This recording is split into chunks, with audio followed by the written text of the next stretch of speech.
গত ফেব্রুয়ারিতে মার্কিন প্রেসিডেন্ট ডোনাল্ড ট্রাম্পের নির্দেশে যুক্তরাষ্ট্রের ডজন খানেক দপ্তরে জনবল কমানোর পরিকল্পনা নেওয়া হয়। স্বরাষ্ট্র, পররাষ্ট্র, কৃষি, বাণিজ্য, স্বাস্থ্য, অর্থসহ কয়েকটি মন্ত্রণালয় এই পরিকল্পনার আওতায় ছিল। তবে গেল মে মাসে ক্যালিফোর্নিয়ার একটি আদালত ট্রাম্পের ছাঁটাই পরিকল্পনায় সাময়িক নিষেধাজ্ঞা দিলে বিষয়টি ঝুলে যায়। তবে এবার মার্কিন প্রেসিডেন্টের পক্ষে রায় দিলেন যুক্তরাষ্ট্রের সর্বোচ্চ আদালত।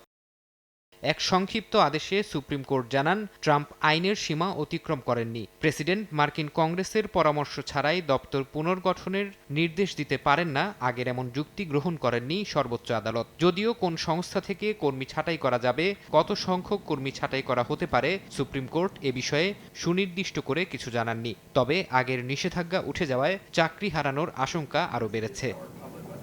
আদালতের রায়কে প্রেসিডেন্টের বিজয় বলে আখ্যা দিয়েছে হোয়াইট হাউস। বলেছে এটি সরকারি খাতের দক্ষতা বৃদ্ধির প্রচেষ্টাকে স্বীকৃতি দেয়। তবে কর্মকর্তারা গণমাধ্যমকে জানিয়েছেন, আদালতের রায় পেলেও এখনই ছাঁটাই কার্যক্রম শুরু করা যাবে না। আইনি জটিলতা, ইউনিয়ন বিরোধিতা এবং সিভিল সার্ভিস সুরক্ষা বিষয়ক বাধাগুলো ছাঁটাইয়ের সময় ও পরিধি নির্ধারণ করবে। যদিও বিভিন্ন গণমাধ্যমের খবরে বলা হচ্ছে, মার্কিন পররাষ্ট্র দফতর এরই মধ্যে প্রায় ২,০০০ কর্মী ছাঁটাইয়ের পরিকল্পনা করেছে।